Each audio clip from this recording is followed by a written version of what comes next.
Nomination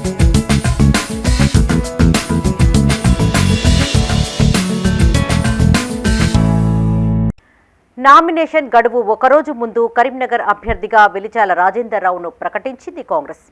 గతంలో BRS ప్రజారాజ్యంలో పనిచేసిన రాజేందర్ రావు తాజాగా కాంగ్రెస్ అభ్యర్థిగా బరిలో నిలవనున్నారు.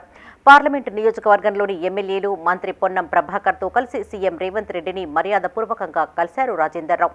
రాష్ట్ర వ్యవహారాల ఇన్ఛార్జ్ దీపాదాస్ మున్ని ద్వారా బీఫామ్ అందుకున్నారాయన.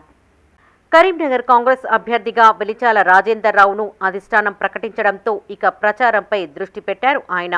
హైదరాబాద్లోని నివాసంలో సీఎం రేవంత్ రెడ్డిని రాష్ట్ర మంత్రి పొన్నం ప్రభాకర్, ఎమ్మెల్యేలు ఆది శ్రీనివాస్, డాక్టర్ కవ్వంపల్లి సత్యనారాయణ, మేడిపల్లి సత్యం, హుజరాబాద్ ఇన్ఛార్జి ఉడతల ప్రణవ్తో కలిసి పూల బొకే అందించి ఆశీస్సులు తీసుకున్నారు. అనంతరం ప్రభుత్వ ప్రధాన సలహాదారు వేం నరేందర్ రెడ్డి, రాష్ట్ర ఇన్ఛార్జ్ దీపాదాస్ మున్సీలను కలిశారు.